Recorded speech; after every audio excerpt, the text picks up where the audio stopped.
আজি এখন মিছা মাছৰ তৰকাৰী বনালোঁ। মিছা মাছ যে আমাৰ ঘৰত সকলোৱে ভাল পায় আৰু সৰু সৰু ল'ৰা ছোৱালীবোৰে যে ইমান ভাল পায় নহয়। বৰ ডাঙৰ ডাঙৰ মিছা মাছ পায় যে সেই মিছা মাছটো নহয়, অৱশ্যে সেইটোৱে বিচাৰিছিলোঁ। হ'লেও এইটো ইমান সৰু নহয়। প্ৰথমতে পানী অকণমান গৰম কৰি তাতে মাছকেইটা দি দিলোঁ আৰু অকণমান উতলাই ল'লোঁ। অলপ উতলাই ল'লে মাছৰ বাকলিটো গুচাবৰ কাৰণে ভাল হয়। আৰু সেইখিনি সময়তে মই বিলাহী কাটি ল'লোঁ, পিঁয়াজ কাটি ল'লোঁ আৰু মাছখিনি হ'লেই নহয় অলপ সময় উতলোৱাৰ পাছতে তাৰপিছত এইখিনি খৰাহি এটাত বাকি ল'লোঁ। তাৰপিছত ধুনীয়াকৈ ধুই লৈ এতিয়া বাকলিখিনি লাহে লাহে এৰুৱাই দিলোঁ আৰু অকণমান আদা নহৰু মুনুৱে থেতালি ঠিক কৰি দিলে।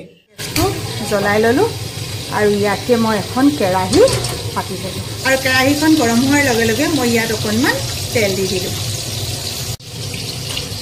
আৰু মাছত অকণমান নিমখ আৰু অকণমান এনেকৈ হালধি দিলোঁ আৰু মাছকেইটা লাহে লাহে ইয়াতে দি দিলোঁ। অকণমান মাছখিনি ইয়াত ভজাৰ পিছতে মই আকৌ এখন কেৰাহীৰ পৰা এনেকৈ কাঢ়ি লৈছোঁ আৰু মাছ ফ্ৰাই কৰাৰ পিছত যিকণ তেল থাকিলে সেই তেলতে মই এনেকৈ পিঁয়াজখিনি দি দিছোঁ। নিমখ যিহেতু মই বেছিকৈ দিয়া নাছিলোঁ সেইকাৰণে আকৌ অকণমান নিমখ দিলোঁ।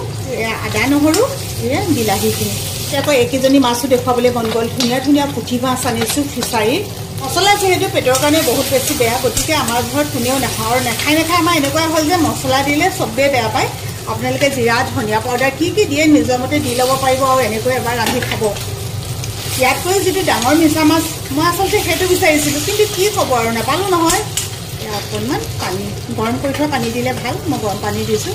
আপোনালোকে কেনেকৈ বনাই নিজৰ মতে বনাব আৰু কোনে কোনে এনেকৈ ৰান্ধি খাইছে এবাৰ এটা কমেণ্ট কৰিব দেই। কিমান ধুনীয়া হৈছে চাওক, ৰংটো হৈয়ে গ'ল। এয়া দি দিলোঁ অকণমান মই ধনিয়া, যিহেতু কৈছোঁ আমি বেলেগ মা মছলা নিদিওঁ। আৰু এয়া দি দিলোঁ 2টা কেঁচা জলকীয়া। সঁচাকৈ কৈছোঁ খাবলৈ যে ইমানেই সুস্বাদু হৈছিলে নহয়। আপোনালোকে যদি এনেকৈ ৰন্ধা নাই, ইমান উজু পদ্ধতিত এবাৰ ৰান্ধি নিজেও খাব, ঘৰৰ পৰিয়ালকো খুৱাব।